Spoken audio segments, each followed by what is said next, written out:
Ok, então vamos dar sequência hoje aqui no nosso curso. A gente vai falar sobre modelos lineares locais. Então, hoje nós começamos a falar de modelos não lineares, né? Então, cuidado. Modelos locais lineares, mas que têm comportamento não linear. Então, a gente vai ver que são modelos que são combinações lineares de funções de base.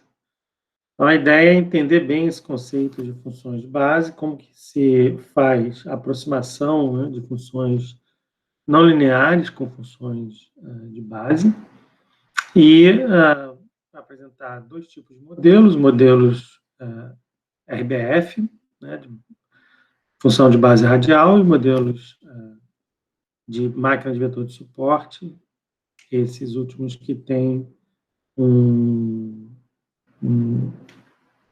uma ideia de aproximação um pouco diferente. Beleza? Bom, então, como a gente sabe, a gente tem um problema de aproximação de funções, né? Está falando desde o início, né? Tanto um problema de classificação quanto um problema de regressão. No final das contas, é um problema de aproximação de funções, e ele é mal formulado na medida em que você tem, para o mesmo conjunto de dados, mais de uma solução, inúmeras soluções, né? Então, aqui um exemplo simples, eu tenho aqui um conjunto de pontos e duas aproximações. Aqui. A curva cinza e essa outra curva vermelha. Então, as duas aproximações são exatas nos registros do conjunto de treinamento, né? Então, todas elas passam pelos pontos. Aqui uma é mais suave e a outra, vamos dizer, mais nervosa, digamos assim, né? Então, com a informação do problema, ou seja, somente o conjunto de dados, você não tem não tem como escolher entre essas duas funções, né? Então, o que a gente vai fazer de certa forma, ou na maioria dos casos, assumir ou considerar, né, que funções mais suaves têm melhor capacidade de generalização, que realmente, de fato, acontece, e vai ter uma certa tendência de optar por funções mais suaves, né, ou realizar aproximações com funções suaves. Então, em geral, tinha um amigo que dizia a natureza não dobra esquina, né? Então, em geral, funções suaves representam melhor processos naturais. Mas, no princípio, não é, matematicamente falando, é uma hipótese, né? Então, simplesmente, a gente vai considerar isso, né, como sendo uma hipótese. Vai ter uma certa tendência de escolher funções mais suaves, né? Então, esse caso aqui é o caso em que a função, né, o resultado da aproximação, ela passa por todos os pontos de aprendizado. No nosso caso, a gente vai ter outras complicações, né, como ruído e efeito de variáveis ausentes. Então, aqui, em geral, a gente vai buscar uma aproximação, ou seja, o resultado não vai passar exatamente por todos os pontos, mas vai ser uma boa aproximação do comportamento geral da curva, né? Então, como que a gente faz isso, né? Então, a gente vai aprofundar um pouco mais na formulação matemática desse problema de aproximação de funções, né? E, em seguida, a gente vai mostrar o problema de base radial. Ok? Bom, então, a gente já viu isso em outros exemplos, né? No problema de aproximação de funções, a gente tem essas etapas, né? A escolha da representação, função de avaliação e o algoritmo de otimização, sendo que nessa escolha da representação, a gente tem duas escolhas ainda, né? Que é o tipo do modelo e a estrutura do modelo. E a gente vai ver que, vamos dizer, toda a arte, toda a dificuldade do problema está nessa escolha da representação. Depois, a função de avaliação e o algoritmo de otimização, pode ainda ter uma certa margem para a escolha de função de avaliação, mas o algoritmo, em geral, são resultados que já estão implementados, né? E, assim, depende muito pouco do analista, né? Então, matematicamente falando, né, o tipo do modelo ele vai definir um conjunto de funções que pode potencialmente conter uma solução, ou seja, conter um elemento capaz de ajustar adequadamente a conjuntividade. Então, por exemplo, quando a gente falou de aproximação de regressão polinomial, você tem um conjunto de funções que seria todos os polinômios, digamos assim, né, naquele conjunto de variáveis. Obviamente, isso é um conjunto muito grande de funções, né? O que se faz é restringir essa hipótese inicial para um conjunto menor, né? Seja mais fácil de lidar. Então, o que se faz é escolher, né, um subconjunto F asterisco aqui, que está contido no conjunto inicial, para limitar essa busca. Então, na verdade, o que a gente faz, por exemplo, na regressão polinomial é escolher a ordem do polinômio. Então, em vez de buscar todos os polinômios, né, qualquer ordem, eu vou buscar simplesmente a solução dentro daquela família de polinômios de ordem especificada. Por exemplo, só polinômios de ordem 2. Né? Mesmo assim, você tem infinitas soluções, né? Vai ser necessário encontrar ainda a solução, ou seja, aquela função específica, ou seja, aquele polinômio de ordem 2 específico, que minimiza um critério, minimiza uma função de avaliação que vai ser definida. Normalmente, o que a gente viu até aqui, a função de avaliação é o erro médio quadrático, né? E com essa definição dessa função de avaliação, você tem, então, um problema de otimização que vai ser, cuja solução, então, são os parâmetros do modelo que melhor ajusta, né, aquela função específica no conjunto de dados que estão sendo avaliados. Então, até agora, o que a gente viu, né, nessa ideia aqui, ou modelos lineares, né, então, regressão linear, regressão logística são sempre funções lineares, modelo de regressão polinomial, em que você pode escolher um conjunto de polinômios, né, especificando uma ordem de polinômios. A gente vê o gradiente boosting, então, e você tem, na verdade, um conceito muito similar do conceito de funções de base que a gente vai abordar, em que as funções de base seriam os modelos de base, né, as árvores de base, e a função de avaliação, então, era calculada a partir desses modelos de base, tipo um ensemble. Então, mas agora a gente vai falar melhor sobre essa questão da representação e como que se define esse conjunto de funções a partir do conceito de função de base de funções, né? Base do espaço vetorial de funções. Então, essas funções de base, elas são como componentes, né, de funções mais complexas, funções simples, que são componentes de funções mais complexas. E aí, pela combinação linear dessas funções de base, então eu consigo ajustar uma função complexa. Certo?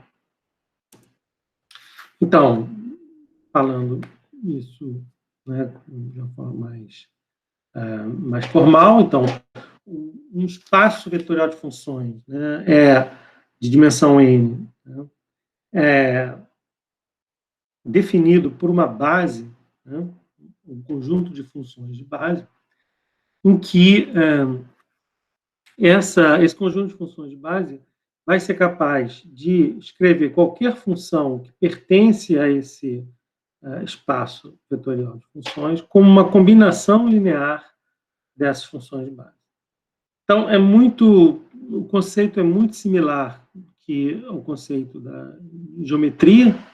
Então, você tem aqui um espaço vetorial, né, formado por vetores. Então, qualquer vetor dentro desse espaço vetorial pode ser, qualquer vetor desse espaço vetorial pode ser escrito como uma combinação linear de vetores de base, né, dessa base vetorial. Então, por exemplo, você tem uma base vetorial formada por vetores ortonormais, né?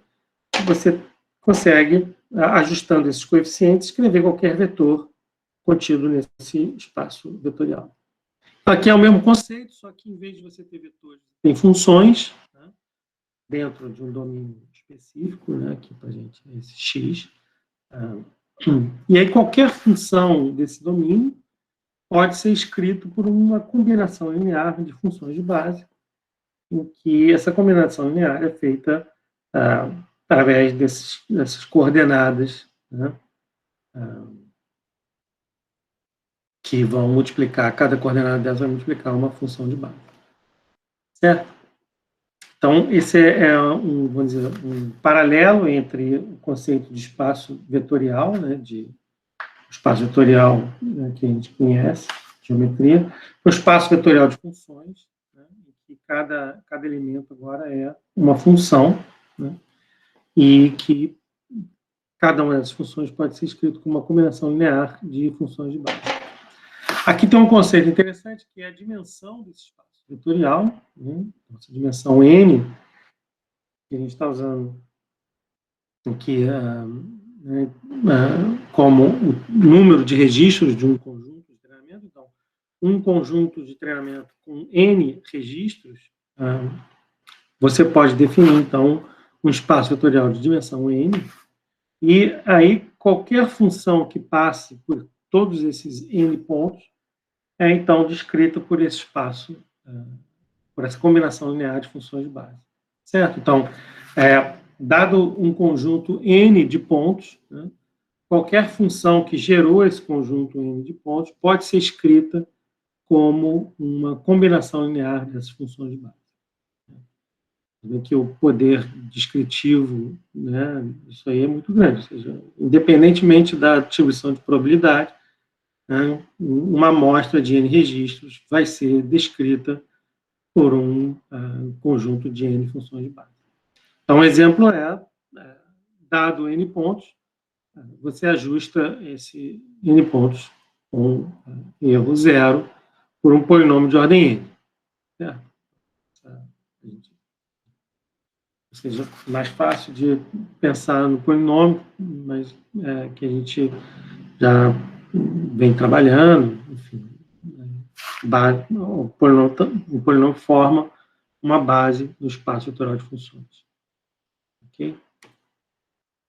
Bom, aí, algumas propriedades desse espaço vetorial, ele funciona muito parecido como um espaço vetorial comum. Você tem um produto interno, então, produto interno de duas funções no espaço vetorial o produto das funções para todos os registros, né, todos os n registros, lembrando que você tem um conjunto de n registros, que define um espaço de dimensão n, né, e a partir da definição do produto interno, você pode também definir uma norma quadrática. É uma ideia também de tamanho, né, assim como a norma de vetor dá a dimensão do vetor, a norma quadrática de uma função dá uma ideia de dimensão também dessa função. Ok? A gente vai usar isso aqui, né, já mais para frente, a gente vai usar isso aqui para, justamente como uma função de avaliação, vai buscar uma aproximação cujo resíduos tenha norma nula. Né, usar isso para minimizar o erro médio quadrático. Uma outra definição de erro médio quadrático vai surgir daqui a pouco. Bom, Então, uma aproximação qualquer, né, uma função qualquer, você minimiza essa diferença entre a aproximação e a função que se busca, né, você, então, obtém a melhor aproximação possível. Então, dado que a gente tem o valor da função desconhecida nos pontos do conjunto de treinamento, você minimiza, né, o erro ao quadrado da aproximação para esses pontos observados. Minimizando isso, você tem o conjunto de parâmetros θ, que vai minimizar, vai ser a melhor aproximação para aquele conjunto de N registros.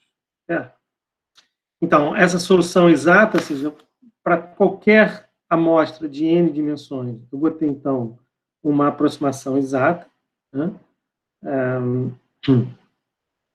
A aproximação exata, então, é feita pela, se a gente lembra aqui, a definição de uma função como uma combinação linear de funções de base, que eu vou estar buscando os parâmetros θ que aproximam esses coeficientes, tá certo? De uma função desconhecida, né? Dado que eu tenho um conjunto de observações y. Então, resolvendo expandindo essa aproximação ali pela equação de base, rearrumando os termos, né, eu posso escrever a solução desse problema aqui como um sistema linear. Então, eu tenho minha matriz de coeficientes, que é formada pelo produto interno das funções de base, o termo, conjunto de parâmetros, e aqui que a gente chama de correlação cruzada, que é uma função de base multiplicado pelo vetor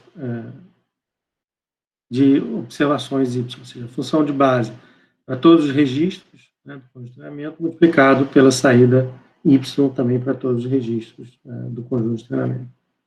Tá? Ok.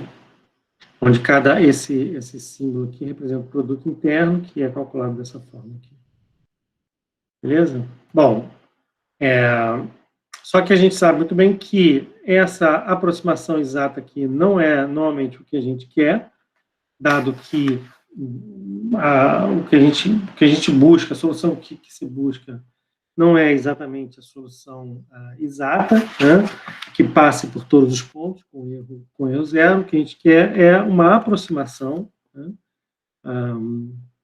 que seja mais suave, né? Então, a gente vai fazer essa hipótese de que a função suave é melhor, né, para generalizar. E a ideia aqui é, então, buscar uma dimensão, ou seja, uma base de funções de dimensão menor do que o conjunto de registros, de forma que esse espaço vetorial seja reduzido, né, e a função obtida seja mais suave, né, e, portanto, com melhor capacidade de generalização. Certo? Então, aí, eu não tenho mais a solução exata, né? Essa função, essa aproximação desse espaço vetorial reduzido, ela já não vai passar mais em todos os pontos, e vai, então, realizar uma aproximação dos pontos observados.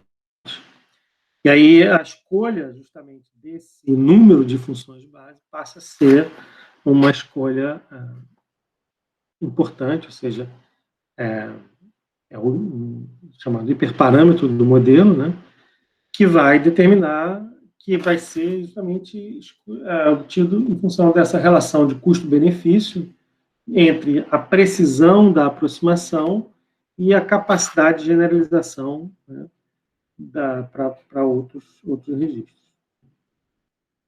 Mas, de qualquer forma, a aproximação dessa função nessa base de nzinho aqui, né, menor que nzão, ela é feita da mesma forma, feita com a combinação linear de funções de base. Aqui já a aproximação, né, ela é calculada com os parâmetros do modelo, os parâmetros ocorrem aqui linearmente, né, e a gente chega, então, à formulação do modelo linear, que a gente viu lá na regressão linear, em que esses regressores do modelo nada mais são do que as funções de base, né? Então, a gente tinha visto lá regressores polinomiais, né? A gente vai ver agora outras funções de base. Hoje a gente vai discutir outras funções de base que são também utilizadas nessa aproximação. Então, a gente chega na solução do sistema linear aqui de ordem nzinho, né? Então, nzinho aqui menor do que n grande. Eu vou escolher um número de funções de base menor do que o número de registros, né? Para justamente ter uma função mais suave, com melhor capacidade de generalização. E essa nova forma de escrever, né, a gente vê que coincide com o sistema linear que a gente viu lá da prova de regressão linear. Então, aqui a matriz de coeficientes, o vetor de parâmetros e aqui o vetor de correlação cruzada. Ok? Bom, então, não é nada muito diferente do que a gente está fazendo na regressão linear, né? O que vai mudar agora é a escolha dessa função de base. Então, aqui a gente está simplesmente derivando essa equação, ou chegando nessa equação aqui por um outro encaminhamento. Certo? Então, a nossa ideia aqui é usar funções de base radial, né? E qual é a ideia dessa função de base radial? Bom, tipicamente, em diversas aplicações de aproximação, né, o que se faz é definir uma grade regular de pontos, né, uma malha, né, regular de pontos dentro de um determinado domínio, e aí utilizar essa malha regular para fazer a aproximação. Então, isso é muito frequente no caso de aproximação de funções com modelos numéricos, né? Solução de equações diferenciais parciais com modelos numéricos, né? Solução numérica de equações diferenciais parciais. O que acontece é que, na prática, na verdade, quando você tem um problema de aproximação em machine learning, você não tem essa possibilidade de ter uma amostra regular de pontos dentro do domínio. Você tem os pontos que são a tua amostra. Em geral, são dispostos aleatoriamente no domínio, né? E raramente você consegue saber quando que eles estão na borda do domínio, efetivamente. O que a gente vai normalmente estimar é que as maiores coordenadas, os limites do domínio são representados pelas maiores coordenadas dos registros observados. Então, nesse caso, em que os pontos estão dispostos aleatoriamente, né, dentro de uma região, as funções de base normalmente utilizadas para aproximação numérica, funções triangulares, né, tipicamente, elas já não funcionam tão bem, né, porque justamente você não tem essa malha regular. E aí, funções de base que são centradas nos pontos, né, e que têm uma abrangência por uma vizinhança, né, desses pontos, eles têm melhor resultado, né, e por isso são utilizados na aproximação quando você tem pontos que não estão definidos numa malha. Então, essas funções de base radial, elas são bastante úteis para a gente na machine learning, justamente por essa questão de que os pontos estão distribuídos normalmente aleatoriamente dentro do domínio. Então, existem várias funções de base que são utilizadas, né, mas 99% das vezes vai se utilizar a função de base radial gaussiana, né? É uma função gaussiana, que é parametrizada por um vetor de centro, né? Então, as coordenadas do centro dessa função de base radial, e um parâmetro de dispersão. Então, é exatamente a mesma função da distribuição normal multivariada, né? Só que não tem uma interpretação probabilística, né? Uma intervenção de aproximação, e ela é parametrizada pela posição do centro, né? Coordenada do centro, e um parâmetro de dispersão, ou seja, quando esse parâmetro de dispersão é maior, você vai ter que a região, né, não nula dessa função de base, ela é maior, né, o suporte da função de base, ou seja, a região do domínio em que a função ela é maior do que zero, né, ela é maior, ou seja, considera uma vizinhança maior do centro, e quando esse parâmetro de dispersão é menor, você vai ter uma função mais pontuda, né, com suporte menor, então ele considera uma vizinhança menor do centro para fazer a aproximação. Beleza? Então, basicamente, agora o que a gente vai utilizar vai ser esse modelo, em que a gente usa exatamente a mesma formulação da regressão linear, então continua sendo um modelo linear, o modelo continua sendo escrito como uma combinação linear de funções de base, só que agora as funções de base são funções de base radial. Certo? Bom, então, como é que funciona? Eu tenho o meu vetor de entradas, como antes, né? Dimensão P. Aqui um vetor de saídas, que pode ser tanto um problema de múltiplas classes, quanto múltiplas saídas, né? Um problema de regressão múltipla, considerando aqui Q saídas. E o cálculo da saída é feito em duas etapas. Primeiro, calcula esse vetor de características, a gente chama de vetor de regressores. Na estatística, literatura de regressão linear, chamam de vetor de regressores. Aqui, de uma maneira geral, a gente vai já começar a tratar isso como vetor de característica. É a mesma ideia, basicamente, são as funções básicas. Só que essas características, esse vetor de características, ele tem um conceito de que o conjunto de entrada vai estar sendo mapeado num outro espaço, né, que é justamente o espaço de características. Então, esse mapeamento que é feito do domínio de variáveis de entrada para esse novo domínio é chamado de questão do vetor de características, né? E esse vetor de características está, então, no espaço de características. A gente vai falar bastante disso depois, quando estiver falando sobre redes neurais e aplicações de redes neurais. Bom, o modelo é um modelo linear, então, açaí é uma combinação linear de vetor de características, cada saída é uma combinação linear de vetor de características, como eu estou falando aqui de um vetor de saídas, a equação é vetorial, então eu tenho aqui esse θ, é um vetor de parâmetros para cada saída. Então, a dimensão Q do vetor de saídas aqui, então essa matriz aqui vai ter Q colunas, né?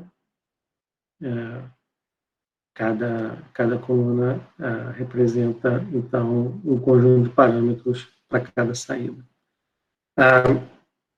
Em alguns casos, né, se utiliza também esse modelo linear padronizado, em que a saída global ela é padronizada pela soma do vetor de características daquele registro para todas as unidades.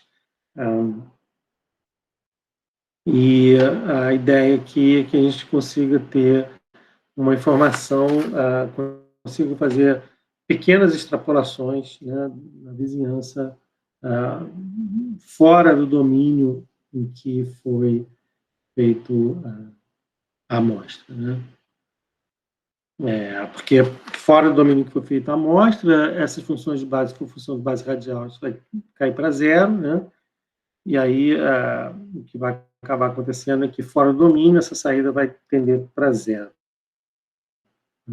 Então, aqui você faz uma pequena extrapolação, de forma que, para fora do domínio, né, você consiga manter uma saída próxima do vizinho mais próximo, né? Uma saída do tamanho do vizinho mais próximo. Bom, acho que é a ideia. E, às vezes, tem também melhor comportamento para aproximações dentro também, do domínio. Mas isso aqui, essa padronização, então, ela é muito... Quer dizer, o efeito dela é principalmente para essas pequenas extrapolações. Bom, então, aqui é um exemplo, né, bem simples, né? Aqui um problema de classificação, tem justamente 5 clusters de dados, né, em que 4 clusters da classe verde, né, e um cluster, então, da classe azul. E aí, o que vai fazer? Ele vai centrar uma função de base radial em cada um desses clusters, né, e aí essa seria, então, a perfis de decisão calculada pelo modelo de base radial. Óbvio que é um caso extremamente simples e, nesse caso, a aplicação de base radial aqui, ela é direta, né, pelo formato, mas é mais ou menos para a gente ter uma ideia de como que funciona essa aproximação por modelo de base radial. Então, vendo isso para um problema ainda mais simples, né, que seria esse ou exclusivo. Então, aqui, um problema clássico, né, da literatura, principalmente em redes neurais. Então, essa é a chave ou exclusiva, a chave lógica do ou exclusivo. A saída é 0 quando a entrada ou as duas são falsas ou as duas são verdadeiras, e a saída é verdadeira quando uma é verdadeira e a outra é falsa. Então, se você colocar isso aqui, essa tabela aqui, num plano, né, XY, das duas entradas, então aqui é verdadeiro, então essa bolinha azul representa as saídas, as saídas do ponto com a saída 0, ou seja, falso, e os pontos em vermelho são os pontos que a saída é verdadeira. Então, eu tenho aqui esses 2 pontos verdadeiros, esses 2 pontos aqui da outra classe, classe 0, e eu posso perceber que não existe nenhuma função linear, né, que consegue separar os dados verdadeiros da classe 0 da classe 1. Então, por isso, esse problema ele é chamado de não separável linearmente. Ele não é linearmente separável. Então, como é que ele vai ser resolvido pelo problema, por um modelo de base radial? Bom, aqui eu vou... a gente vai falar depois como que se ajusta os parâmetros, mas considerando que eu tenho esses parâmetros ajustados, ou seja, uma função de base radial no ponto 1, uma função de base radial no ponto 0, 0, parâmetro de dispersão igual a 1, né, RBF gaussiano. Né? O que vai acontecer? Para cada registro do conjunto de dados, ele vai gerar, né, duas funções de base, então vai gerar um valor para a primeira função de base e um valor para a segunda função de base, né? E você, então, tem o que a gente chama de espaço de características. Então, aqui cada um desses pontos são os vetores de características, né? O 2, e que vão definir justamente vão mapear os pontos do domínio de entrada para esse espaço de características, em que as componentes são agora calculadas pelas funções de base radial. E cada ponto aqui do espaço original é mapeado no espaço de características. Então, aqui você tem, nesse ponto, 0,531. Então, o 00 vai para cá, o 11 vai para esse ponto aqui, e os dois outros pontos intermediários vão ser colapsados nesse ponto aqui, ponto 3678, ponto 3678. Então, observe que agora, no espaço de características, o problema passa a ser linearmente separável.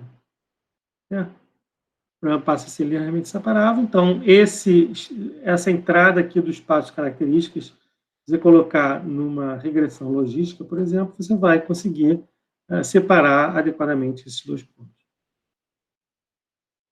Então, essa aqui é a jogada, ou seja, as funções de base, elas vão fazer um mapeamento do espaço original para o espaço de características, onde, no espaço de características, os pontos são, as classes são linearmente separadas. Certo? Então, aqui, uma representação desse modelo de base radial como uma rede, né? Então, muito comum se ver esse problema de base radial como uma rede de base radial. Tem alguns modelos que funcionam com nomes diferentes dessa forma. Você tem, por exemplo, sistemas fuzzy, que têm o mesmo comportamento. Né? Existem vários modelos na literatura que funcionam utilizando esse conceito de função de base. Então, não somente funções, modelos de rede de base, rede neural de base radial. Né? Mas, digamos assim, que esse modelo surgiu como uma rede neural de base radial, né? Então, a gente vai falar ainda do modelo de rede neural, mas aqui é só uma ilustração. Certo? Bom, e aí a gente tem aqui o espaço original, né? Aqui o espaço características, aqui os pontos da classe 0, 1, né? E da classe 1, ou da classe negativa e da classe positiva. Aqui os pontos da classe negativa, aqui os pontos da classe positiva. Aqui a função linear de separação, né? E é feita a partir da transformação realizada pela base radial. Né? E aqui, nesse degradê de cores aqui, a gente vê, então, os valores da função de base radial. Então, como a gente centrou duas funções de base radial, né, nesses dois pontos aqui, quanto mais longe do centro, né, bom, a dispersão é igual a 1, né? Então, quanto mais longe do centro, mais essa função de base radial vai tendendo para zero. Né? Então, aqui é uma função, aqui é outra função. É a soma das duas funções. Beleza? Bom, obviamente que eu poderia ter 4 funções de base radial aqui, né? E aí eu faria uma aproximação da dimensão do número de registros do congestionamento. Né?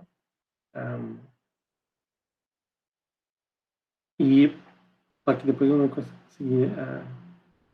ia conseguir desenhar aqui os espaços característicos, mas a ideia aqui é justamente que haja essa redução. Né? Então, isso que vai acontecer normalmente, você vai ter uma redução da dimensão do número de registros, né? Para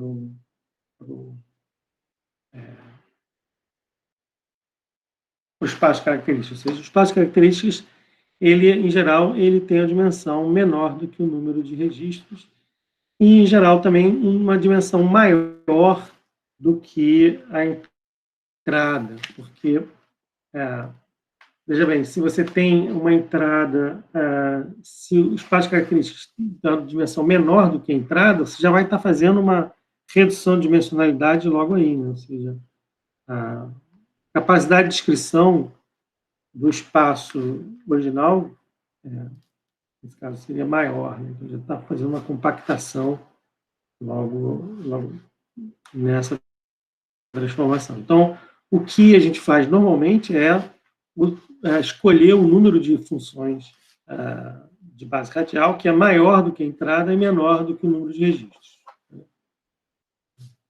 mas mesmo assim ainda tem um número, não ajuda muito, continua sendo um número muito grande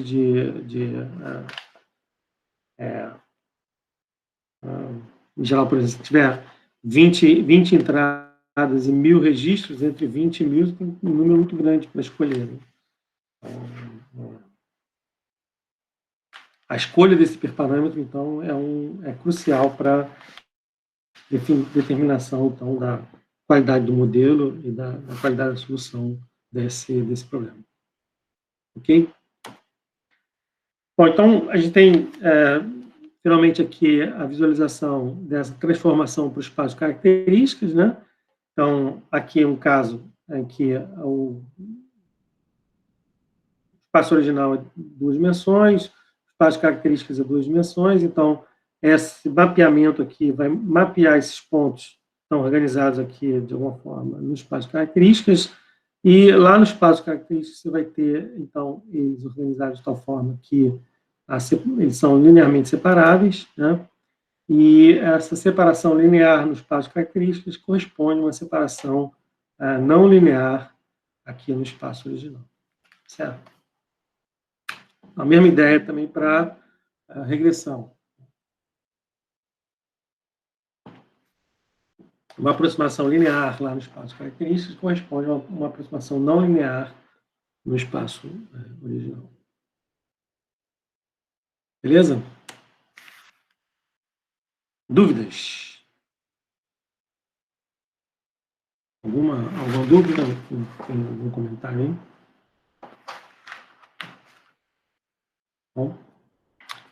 Bom, então, seguindo aqui para o ajuste de parâmetros, como é que é feito o ajuste de parâmetros? O ajuste de parâmetros é feito a partir de um conjunto de dados de treinamento, que contém os valores das variáveis de entradas e saídas observadas, né?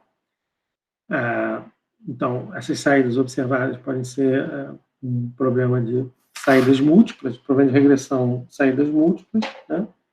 Ou, no problema de classificação, a gente vai fazer aquela transformação, variáveis indicadoras, né? Então, as saídas, cada uma saída vai representar uma classe, né? Onde o valor positivo indica a presença da classe, o valor negativo indica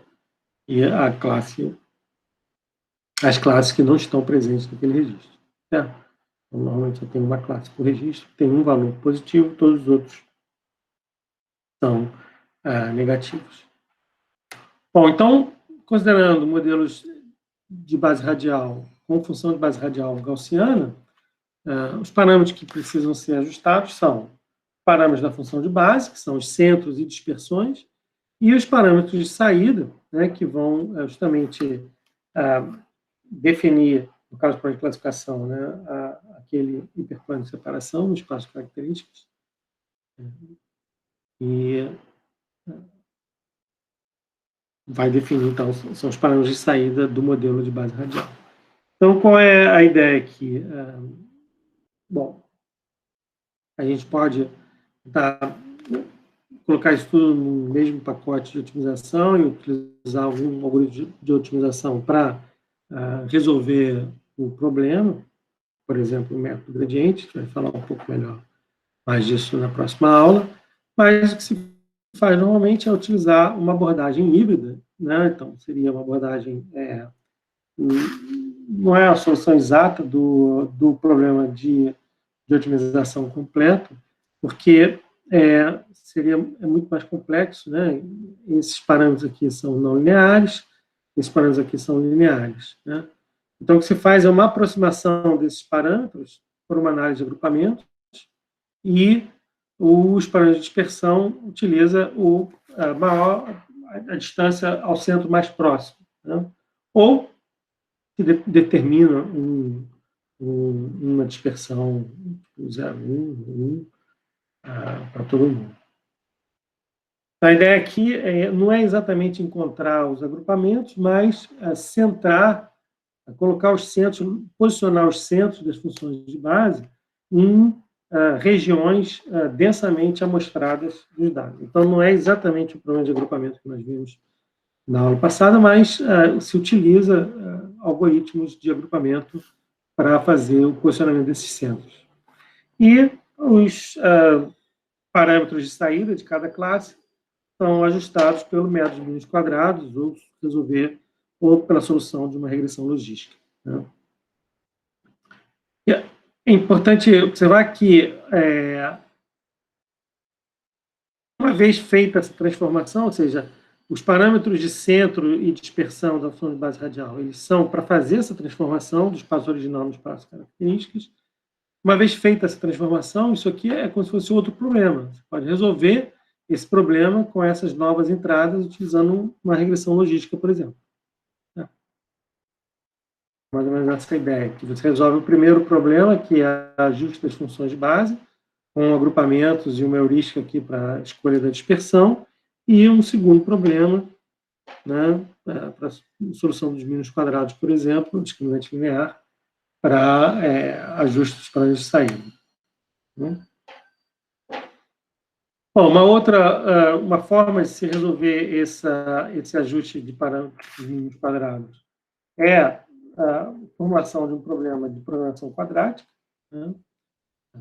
Então, aqui a gente pode colocar isso dessa forma, né?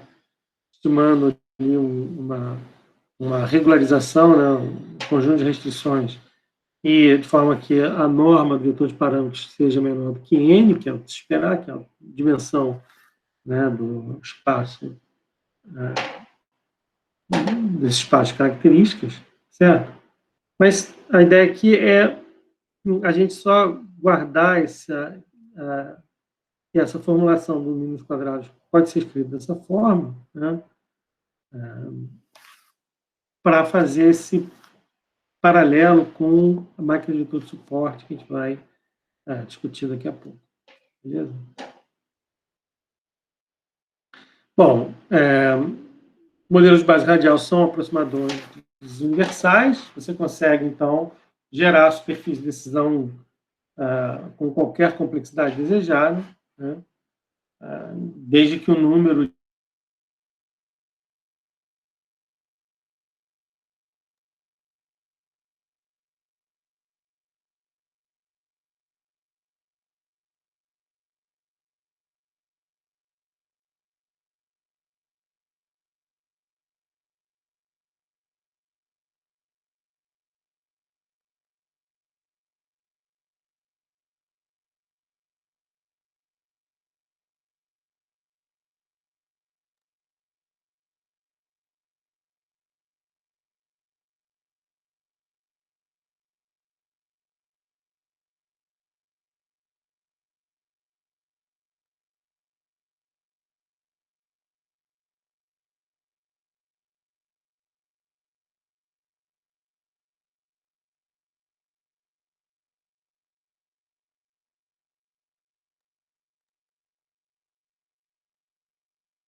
Oi, acho que eu caí aí? O que que eu...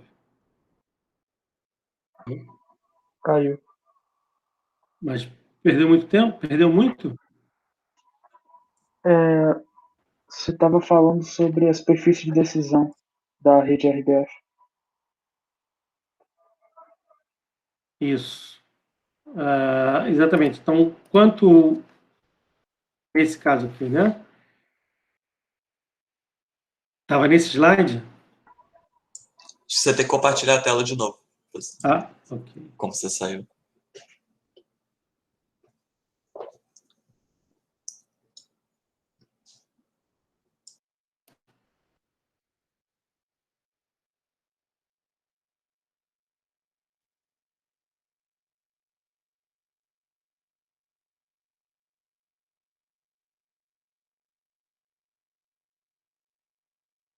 Era esse slide que eu estava, então, aqui, do exemplo?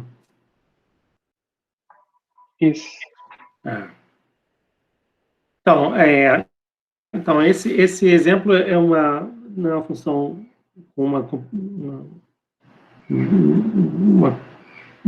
curva bem complexa, né?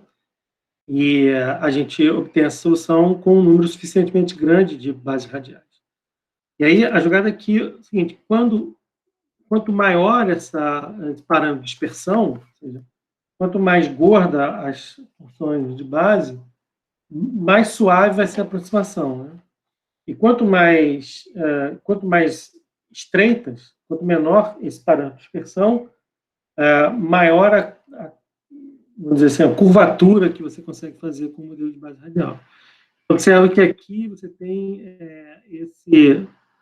essa dispersão, ela é bem pequena em alguns casos.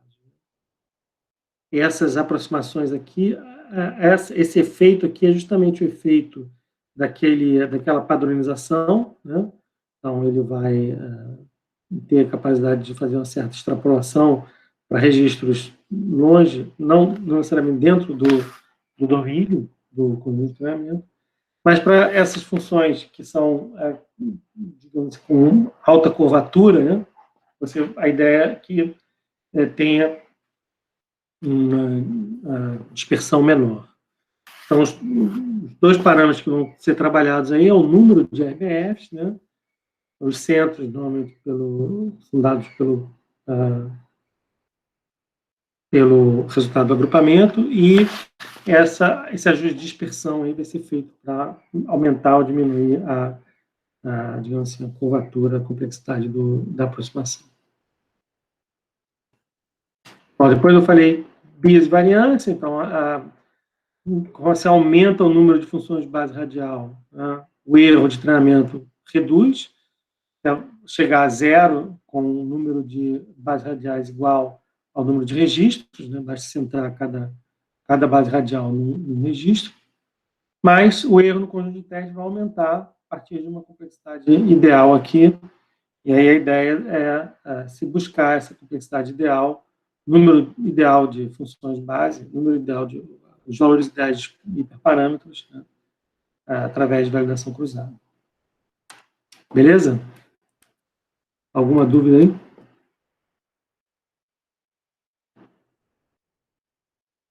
Ok.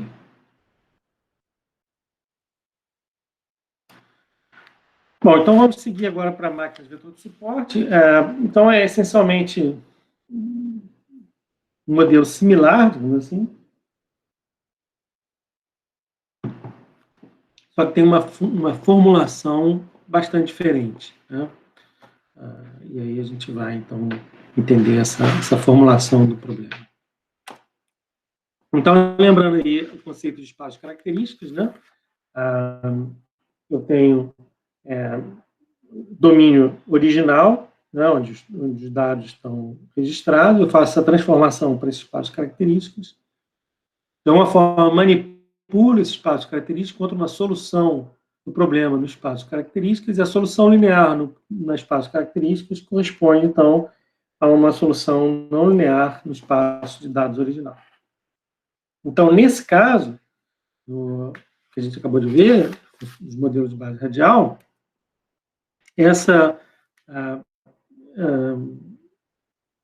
esse mapeamento do espaço de características é feito explicitamente. certo? Eu conheço explicitamente todas essas funções, no caso aqui φ1 e φ2, que fazem esse mapeamento. Então, o que a gente vai ver agora é uma outra forma de se fazer manipular os espaços de características, só que sem conhecer explicitamente as funções, esse mapeamento, né, as funções de base. Né? Não exatamente as funções de base da aproximação, mas a função que realiza esse mapeamento para o espaço de características. E a ideia aqui então, trabalhar com esse conceito de função de núcleo, né? Na literatura, a gente vai ver, eles chamam de kernel, né? Kernel functions, que é basicamente uma medida de similaridade entre funções do vetor de características, certo? Então, a ideia aqui é que você consiga fazer uma representação da similaridade dessas funções, vou chamar de função característica aqui, né? Da similaridade dessas funções em relação a dois pontos, né, do espaço de dados, sem conhecer explicitamente as funções. Né? E aí você consegue, então, manipular estruturas, né, que não tem nem representação vetorial. Então, você pode ter, por exemplo, um conjunto de dados em que cada registro, a variável de entrada, não é um vetor. Né? Por exemplo, pode ser um grafo, pode ser um conjunto de palavras. Né? E aí você consegue manipular esse conjunto de dados, né, através dessas funções de núcleo, sem definir explicitamente essas funções φ, certo? E aí esse espaço de características pode ser, inclusive, infinito. Pode estar manipulando o espaço de características infinito. Então, a ideia é que essas funções de núcleo permitem que você manipule o espaço de características indiretamente, digamos assim. Né? Você não precisa definir explicitamente essas funções, né? As funções vetoriais, para manipular o espaço de características e construir um modelo no espaço de características. Existem várias funções de núcleo. Então, a função linear é uma função de núcleo, ou a função polinomial também é uma função de núcleo, e a função RBF também é uma função de núcleo. Então, observa que a função de base radial é uma função de base, né? A função gaussiana é uma função de base radial, e a função gaussiana também é uma função de núcleo, certo?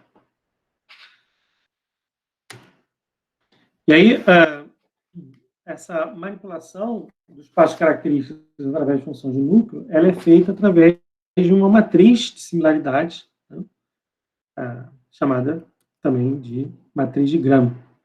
Então, aqui a gente vai calcular a similaridade entre todos os registros. Então, observa que essa matriz ela é sempre dimensão n por n. E essa matriz, essas similaridades, então, se você consegue calcular a similaridade entre textos, né, ou a similaridade entre, por exemplo, estruturas químicas, ou a similaridade entre, sei lá, genes, você consegue ter uma representação daquele conjunto de dados através dessa matriz de núcleo, certo? Sem ter a representação vetorial, a representação específica de cada registro separadamente. Então, mas, óbvio que, para a maioria dos casos em que o conjunto de dados é uma tabela, você calcula aplicando qualquer uma dessas funções diretamente sobre a tabela do conjunto de dados. Mas eu quero dizer que essa forma de representação, digamos assim, ela é ainda mais abrangente porque você consegue calcular, né, essa matriz de núcleo para problemas em que você não tem uma representação vetorial dos registros. Então, ela ainda é mais abrangente do que o que a gente está trabalhando. E essa matriz de similaridade, ela é uma matriz que ela é definida sempre positiva, ou seja, você pré e pós multiplicar por um vetor qualquer, o resultado vai ser sempre maior que zero, ou seja, maior ou igual a zero, né? Todos os autovalores aqui são maiores ou igual a zero.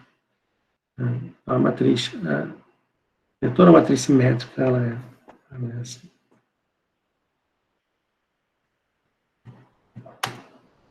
Bom, aqui um paralelo, a gente pensa aqui no função de núcleo linear, né? Tem um comportamento semelhante à matriz de correlação, né? A matriz de correlação também é um produto, né, entre os vetores. E,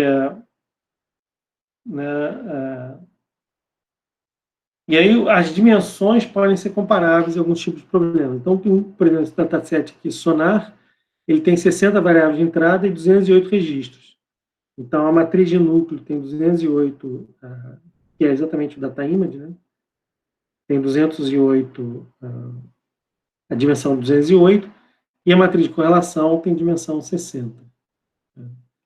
Então, a gente viu que na solução do problema de regressão linear, problema de classificação linear, a gente vai resolver um sistema linear do tamanho da matriz de correlação, né? E aqui, no problema da SVM, a gente vai resolver um problema do tamanho da dimensão de registros, né? Então, em casos em que você tem mais variáveis do que registros, essa pode ser uma alternativa bem interessante para resolver o problema, dado que a solução direta, né, pela solução do sistema linear, não tem solução, quer dizer, um problema não indeterminado, né? Você tem mais um número maior de incógnitas do que de registros. Beleza? Ok. Bom, então, como é que a gente usa essa matriz de núcleo aqui como uma aproximação? Então, existe um teorema que diz que a matriz de núcleo é uma função de base, então é capaz de representar uma função qualquer, né? E a norma, então, é representada por essa, né, pré e pós-multiplicado pelos coeficientes, né? Então, a gente tem essa função de base, então, a matriz de núcleo, uma função de núcleo é uma função de base, e tem também uma definição de norma aqui, que pode ser utilizada. Então, a gente consegue fazer uma aproximação para uma função de núcleo, essa aproximação é chamada de núcleo reprodutor, ou seja, toda função de núcleo gera um espaço vetorial de funções, né? Então, por isso, esse núcleo é chamado núcleo reprodutor, né? E você consegue, então, realizar essa aproximação de qualquer função, né, por essa base aqui do espaço vetorial, calculando esse conjunto N de parâmetros aqui. Beleza? Bom, então, a gente vai, então, agora entender como que se faz, como é feito esse modelo, né? E esse modelo vai ter uma definição um pouco diferente da definição que a gente vem trabalhando até aqui, que é calcular os parâmetros com base numa solução do problema de otimização, cuja função de avaliação é a função de erro, né, de custo, definida pelo erro, né, do modelo no conjunto de treinamento. A gente vai tentar desenvolver aqui uma outra ideia para o cálculo dessa função de avaliação. Então, lembrando aqui, a ideia de do modelo, né, a gente viu lá no problema de regressão linear, né, que o desempenho do problema de regressão linear também ele está relacionado com o número de registros. Então, nesse exemplo aqui, eu tinha 20 registros, tentava fazer a aproximação por um polinômio de ordem 10, e obviamente que a solução overfitava, né, aqui a relação, né, ideal. E quando a gente coloca 200 registros, né, não coloca 200 registros, mesmo o polinômio de ordem 10 consegue aproximar adequadamente o polinômio de ordem 2. Então, um número maior de dados, ele funciona, né, a gente viu que o número maior de dados funciona como uma espécie de regularização, né, ele consegue suavizar o modelo, obviamente dentro do domínio do conjunto de treinamento. Né. Então, a solução ótima, ou seja, a melhor solução, né, ela depende também do número de registros que vai ser utilizado para o ajuste do modelo. Então, o número de registros utilizado para o ajuste do modelo, que é justamente a dimensão aqui da função de núcleo, tá certo? Ela é uma informação importante, né, relevante para o desempenho do modelo. E aí, bom, esse cara aqui é o Vapnik e alguns colaboradores desenvolveram essa chamada teoria de aprendizado estatístico, que estabelece um limite inferior para o erro de predição de um modelo com dados de qualquer distribuição. Então, tem algumas formulações para esse limite inferior, uma delas está representada aqui, então você tem a função do número de registros, obviamente, e um outro parâmetro que é chamado de dimensão VC, que define a complexidade do modelo, né, ou capacidade do modelo.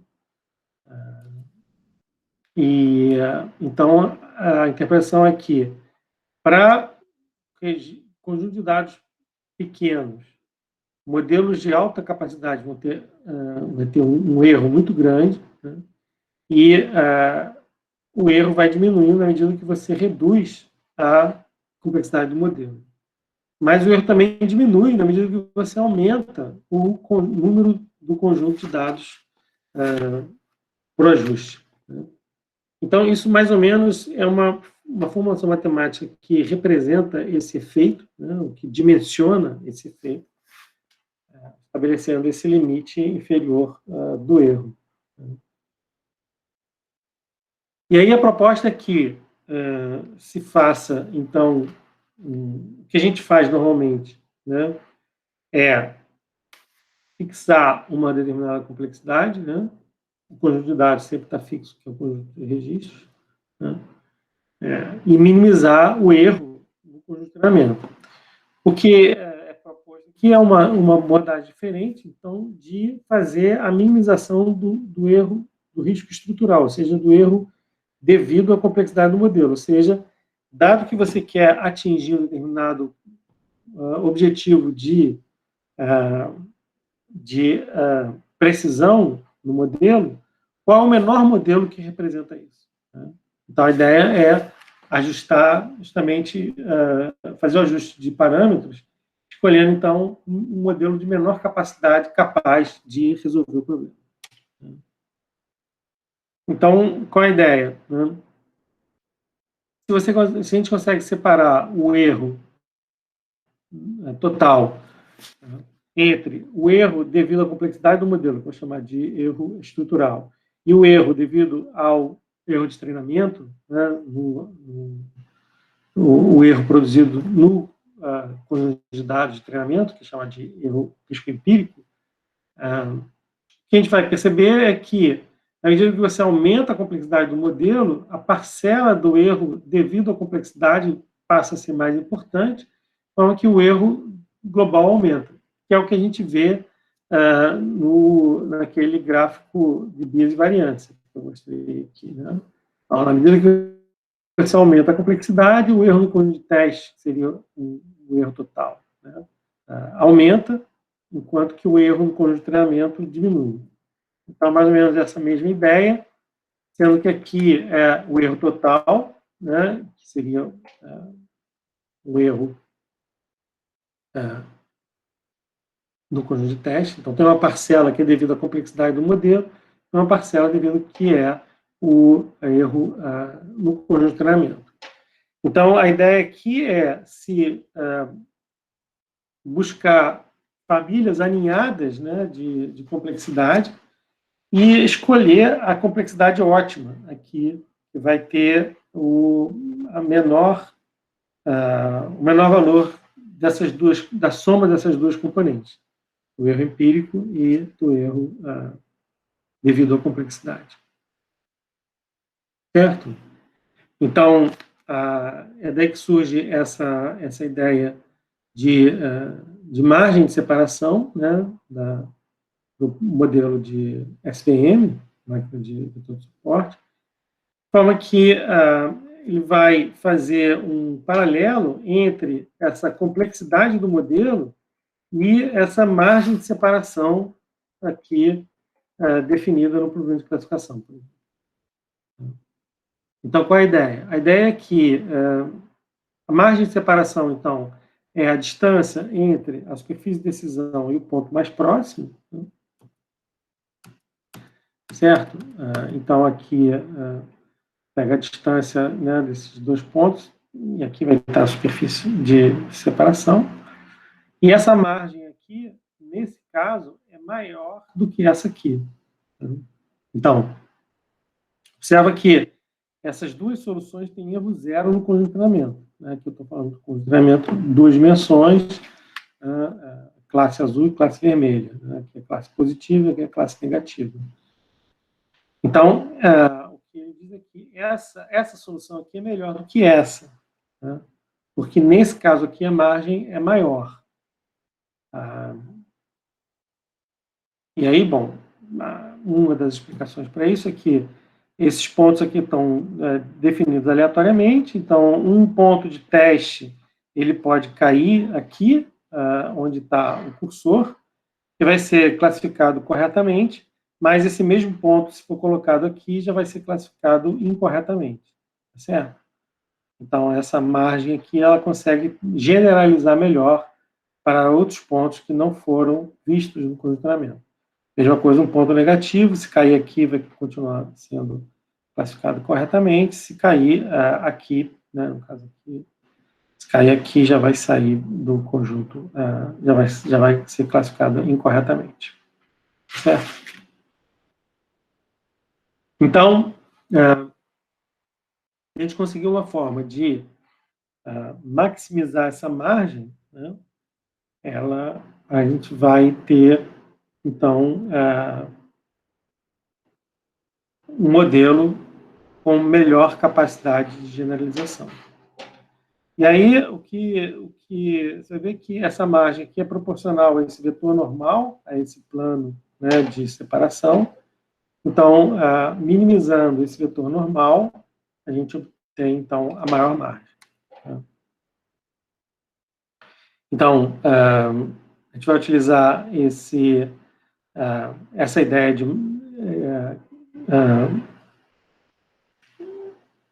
essa definição de margem de separação, né, em que a margem de separação é o vetor de saída multiplicado pela função discriminante, divididos pela essa norma desse vetor normal.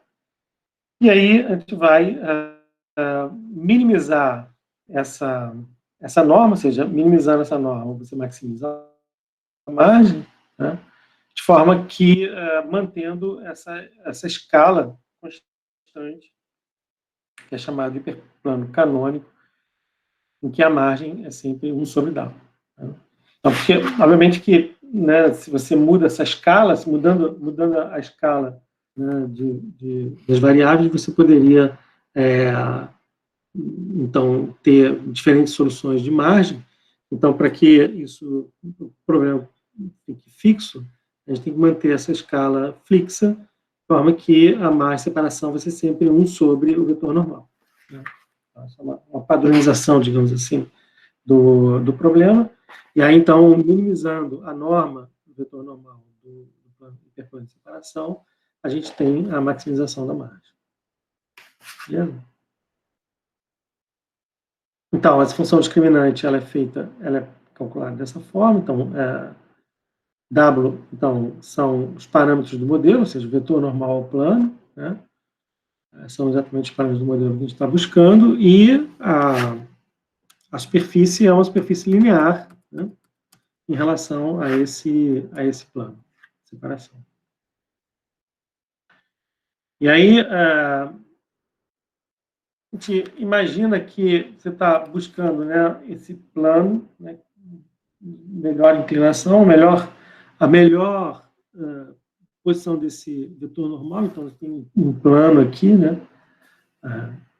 E a solução ótima vai acontecer quando ele encosta nesses pontos. Então, esse valor aqui é positivo, na verdade. Então, o plano ele está entrando na tela por aqui, né?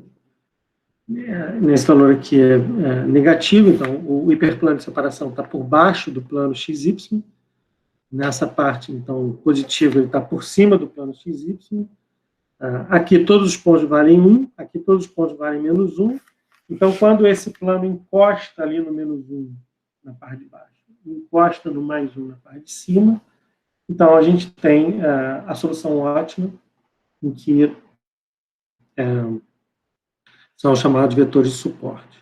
A gente vai depois ver como que esses vetores são calculados efetivamente. Bom, então, o que eu busco é uma solução, um problema que resolva o problema de classificação no primeiro momento, né? E que tenha o valor mínimo desse vetor normal ao plano. Bom, então, como é que eu vou fazer isso? Então, a gente vai apresentar, então, o problema de classificação binário. Então, só tem duas classes, e no primeiro momento o problema é separável. O problema é linear e separável. Aí depois a gente vai resolver os outros problemas. Então, como que é feito qual é a função de avaliação? Já viu que é a minimização do vetor normal ao plano, né? E a gente vai impor aqui uma solução de que todos os registros sejam classificados corretamente. Então, você vê que a margem de separação está associada à complexidade do modelo, né? A gente viu que a margem maior tem melhor capacidade de generalização, né? Então, a gente vai definir, restringir o modelo, que o modelo seja um modelo que classifique corretamente todos os pontos, né? Então, o problema é separável, então a gente consegue efetivamente ter linearmente separável, então consegue efetivamente ter essa restrição satisfeita, né? E aí, a ideia aqui ela é um pouco diferente da ideia da solução do problema pela minimização do erro médio quadrático, em que a gente vai ter aí na verdade, a função de avaliação ela vai representar a complexidade do modelo e o resultado, né, o erro empírico, né, o erro no congestionamento vai ser mantido fixo como restrição. Então, aqui é que eu estou exigindo a restrição, o problema está exigindo que todos os registros sejam corretamente classificados, né, porque a saída e então, se aí os dois são positivos, a saída é maior que 1. Se os dois são negativos, a saída também é maior que 1. Isso aqui vai ser menor do que 1 se um é positivo e outro negativo. Se um é positivo e outro negativo, está errado. Tá? Beleza? Então, minimizando a norma do vetor do hiperplano de separação, a gente está maximizando a margem de separação. Ou seja, está maximizando a capacidade de generalização do modelo. Bom, a solução desse problema de otimização ela é feita por uma técnica de otimização não linear. Então, define-se um lagrangiano, que é uma nova função objetivo, que é formada pela função objetiva original e a soma de todas as restrições, né, ponderadas por esses parâmetros aqui, são chamados multiplicadores de Lagrange. Então, para o problema de SVM, a função objetivo é a norma do vetor de parâmetros, né, a norma do hiperplano de separação, e aqui vou ter um alfa para cada registro do conjunto de treinamento, e as restrições, então, são essas aqui. A restrição ela é sempre negativa. Então, eu tenho N alfas. Então, são os multiplicadores de Lagrange. Então, a função objetiva agora ela depende de W, né, de B e de alfa, que são os parâmetros do modelo. Beleza?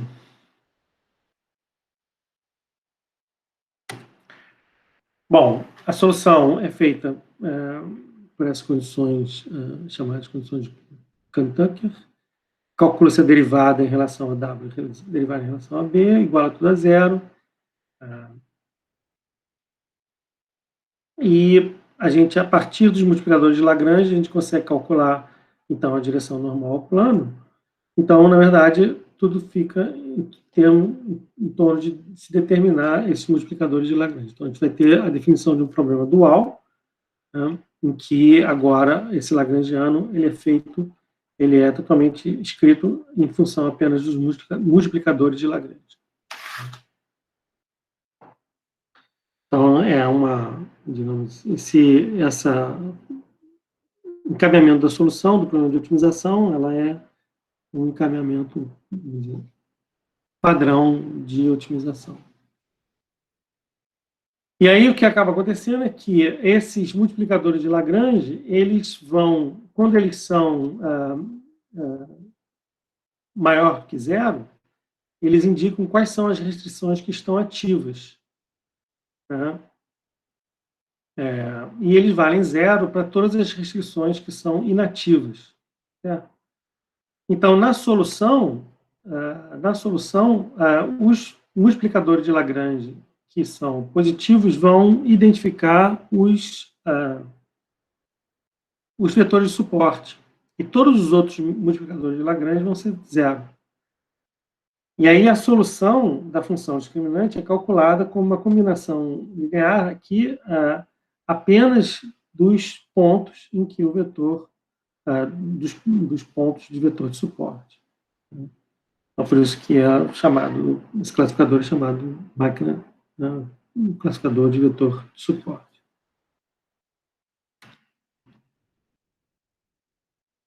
Bom, e aí, isso tudo é feito em função aqui de um produto interno, né?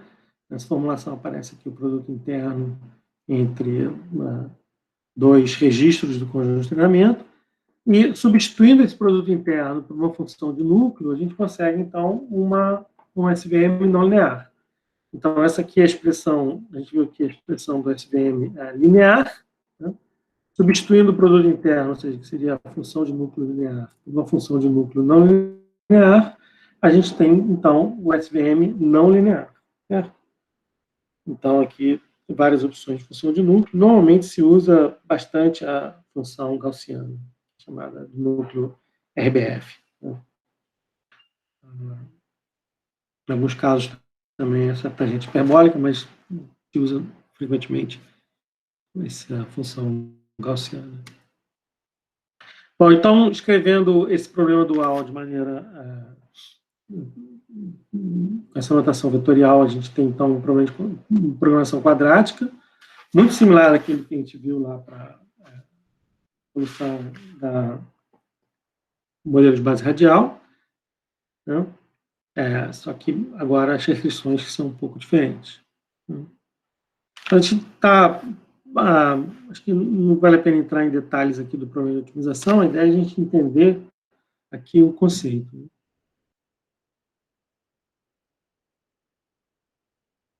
E aí, bom, aqui a solução, né? Ainda, mesmo que seja linear, você tem ainda problemas separáveis. Então, aqui no caso do modelo linear, o número de vetores de suporte é sempre o número de dimensões mais 1. Então, aqui você tem 3 vetores de suporte em 2D. problemas de duas classes. Aqui, um problema não linear, mas ainda assim separável, então não linearmente separável. Você tem um número maior aqui, um pouco maior de vetores de suporte. Certo? Bom, o SVM e o RBF são modelos funcionalmente equivalentes, né? Eles têm a mesma equação, digamos assim, uma equação muito parecida, né? Então, eles vão ser idênticos quando os vetores de suporte forem os centros e o alfa, os tetas, né, forem igual a alfa vezes V. Aqui, a formulação é completamente diferente. Então, no RBF, a gente vai minimizar o erro no conjugamento. No SVM, a gente vai maximizar a margem de separação. Então, as soluções vão ser diferentes, né? Embora a equação seja similar. Certo? Então, eles têm a mesma equação, seriam idênticas nessa situação aqui, só que a situação, dificilmente os vetores de suporte vão ser os centros utilizados na função de base radial. Então, as soluções do modelo de base radial e do vetor de suporte vão ser bem diferentes. Bom, esse problema ainda é um problema que a gente viu aqui para solução para problemas separáveis, né? Então, a solução é não linear, mas ainda para problemas separáveis. E aí, obviamente, a gente sabe que a maior parte dos problemas encontrados não são separáveis. Então, para a solução de problemas não separáveis, a gente tem esse classificador com margem flexível. Observa que um detalhe interessante é que esse classificador SVM para problemas separáveis, ele não tem nenhum hiperparâmetro. Né? Só precisa... O único hiperparâmetro seria escolher, no caso do não linear, escolher a função de número. Mas nesse caso aqui não tem nenhum hiperparâmetro. Né? O modelo se resolve sozinho, né? Que seria, né, uma solução ótima. Mas, infelizmente, isso não é verdade quando você tem esse problema de margem flexível em que você vai ter erro. Né? Então, como é que a gente inclui esse erro? Né? Lembrando que lá na solução do SVM para problemas separáveis, né, a restrição impõe que todos os registros sejam classificados corretamente. Então, aqui a gente vai incluir esse conjunto de variáveis de folga, né, e cada um vetor, né, em que número de elementos igual ao número de registros, e o valor dessa variável de folga, ela vai depender se ele está classificado corretamente ou não. Então, se ele está classificado corretamente, o elemento do vetor de folga é zero, a folga é zero. Né? Se ele está classificado corretamente, incorretamente, fora da margem, o valor é 1. Então, aqui, um negativo fora da margem, do lado do positivo, vai ter folga maior do que 1. O positivo, na região do negativo, fora da margem, vai ter valor folga maior do que 1. Né? Na margem, exatamente, ele vai ter a folga igual a 1. Né? E classificado incorretamente dentro da margem, né? Ele vai ter a folga entre 0 e 1. Então, o negativo aqui... eu troquei a cor da bolinha, então, na verdade aqui é um erro, né? Então aqui o negativo vai ter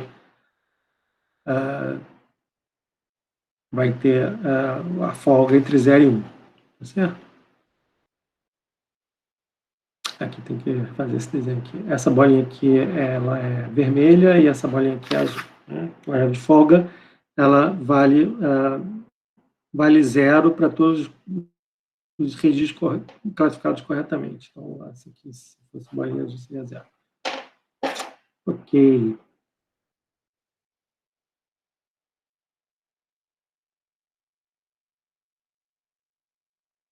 Tá claro? Então, aqui, esse quadradinho vermelho vem para cá e essa bolinha azul vem para cá. Ok. Bom, então, Na verdade, essa variável de folga, ela diz o quanto que o registro está violando a solução, né?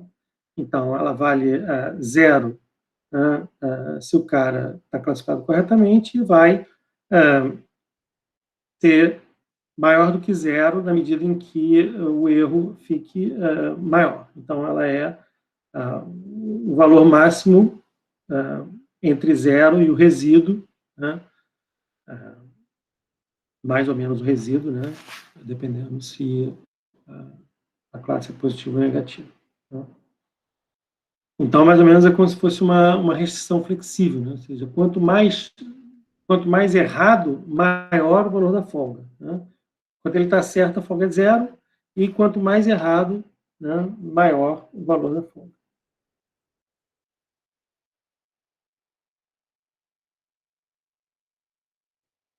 Certo? Ok.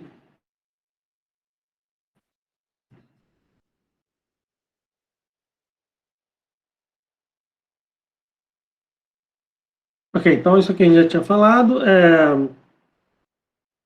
Nos vetores de suporte, a margem vale 1, né? E nos registros classificados incorretamente, a margem é maior do que 1. Nos registros classificados corretamente, a margem é igual a 0. Tá? Ok. Bom, então, incluindo esse cara aqui como uma restrição, né, uma penalidade no modelo, a gente vai ter, então, aqui a formulação da SVM não separada, né, em que essas variáveis de folga são colocados como uma penalidade adicional na função de avaliação, né, e a gente vê que essa formulação agora do SVM para problemas flexíveis, ela vai ter um hiperparâmetro adicional, que é justamente esse coeficiente aqui do peso que essa violação das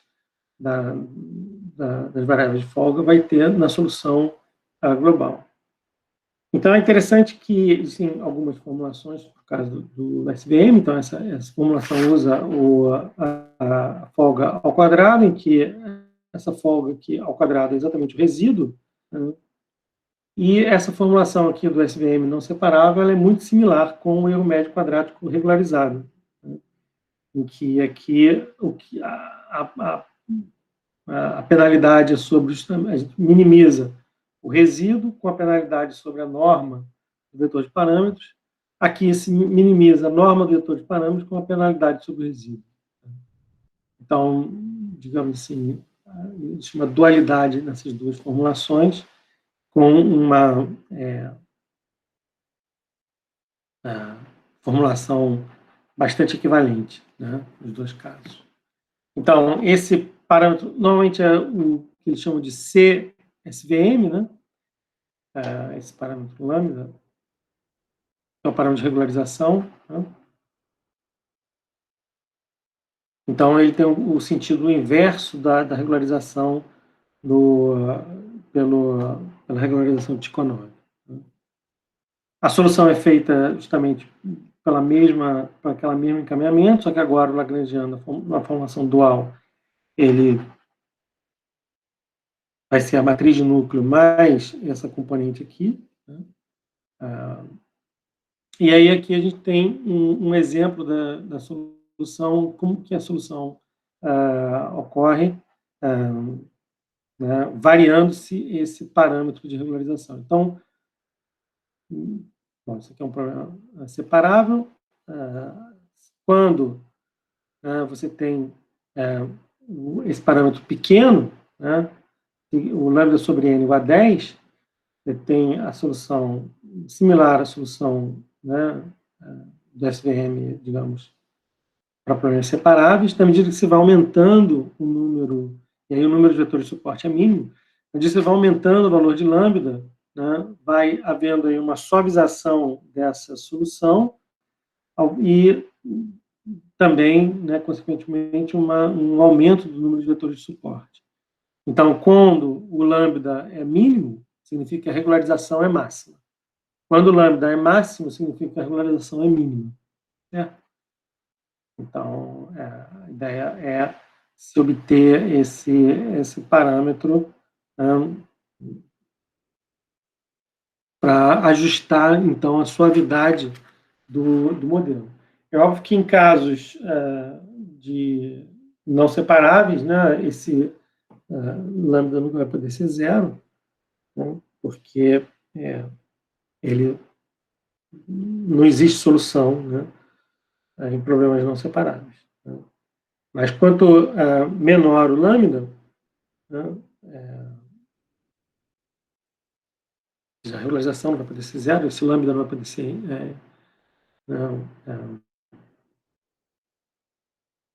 esse termo não vai poder se anular nunca. Né? Então, quanto maior, né, quanto menor o lambda, maior o peso sobre a minimização, né, da estrutura, né, mais suave vai ser o modelo. Quanto maior o lambda, maior o peso sobre o resíduo, né, e mais complexo, então, vai ser o modelo. Bom, aqui um exemplo em testes benchmark, estão colocados aí no livro, comparação entre o discriminante linear, a rede MLP, que a gente vai ver na próxima aula, o modelo RBF e o modelo SVM. Sabe que o modelo RBF e o SVM são diferentes, né? São diferentes. E aí, bom, é difícil de ver qual que é exatamente o melhor, né? O discriminante linear é o melhor em 3 casos, mesmo o discriminante linear quadrático consegue o melhor resultado em 3 casos, a MLP consegue o resultado melhor em 4 casos, a RBF, o resultado melhor em 2 casos, a SVM, usando a RBF, melhor em 2 casos com o AUC, um caso só com a acurácia. Certo?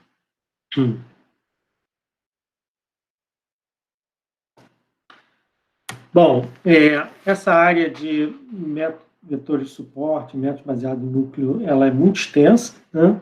Existem excelentes referências na literatura. Destaque aqui para esse livro aqui do Bernard Schalkoff e do Alexander Smola. E aqui você tem no Video Lectures um curso justamente desse cara, que é autor desse livro aqui, que é bem completo sobre métodos baseados em kernel. Tem muitas aplicações aqui, principalmente em biologia, né, que você tem essa dificuldade de representação dos registros e, em muitos casos, você tem problemas em que o número de variáveis é maior do que o número de registros, e então o SVM se presta muito bem a esse caso. Bom, eu incluí aqui também uma apresentação sobre sistemas fuzzy, que é o capítulo 9 do livro, né?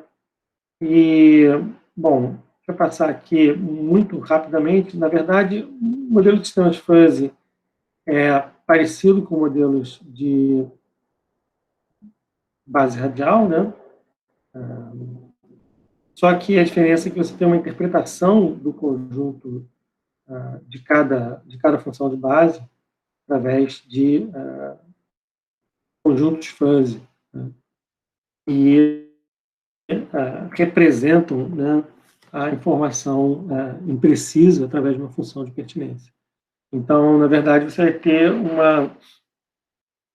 digamos assim, a formulação ela é muito similar, né, mas você vai ter uma interpretação linguística, né, dessas funções de base, né. E aí o que se usa muito são essas partições, né, que cada função de pertinência tem uma representação numa escala, né, e bom, toda uma definição de operadores, e esse sistema fuzzy vai fazer essa aproximação através de fusificação, inferência e defusificação.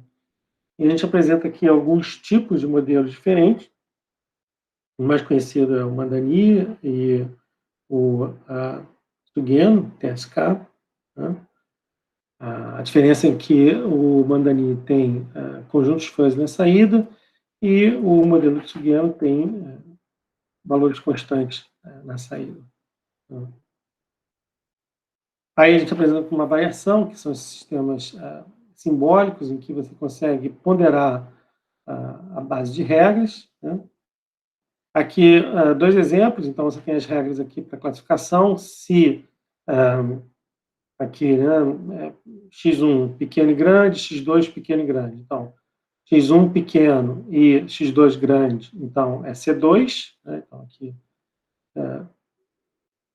x1 pequeno, x2 é C2, certo? x1 pequeno e x2 pequeno, C2, classe verde. x1 pequeno e x2 grande, tá? C1, classe azul. x1 grande e x2 pequeno, você tem classe azul, né? C1, e os dois grandes, classe C2. Então, essa base de regras é representada por essa matriz, né? E aqui você tem, então, as funções de cada uma das classes. Então, aqui a classe azul, aqui o valor de pertinência para a classe 2, aqui o valor de pertinência para a classe 1, aqui o vermelho a pertinência maior, o azul a pertinência 0. É uma coisa também para regressão. Então, você pode ter aqui, por exemplo, se x1 é pequeno, a saída é grande, x2, x1 é pequeno, a saída é grande, x1 é médio, saída é 0, e x1 grande, saída é grande também. Então, isso vai representar aqui uma aproximação, como se fosse uma equação de segundo grau. Né? É possível ponderar esses valores, de forma que você vai ter, então, diferentes soluções de acordo com essa ponderação.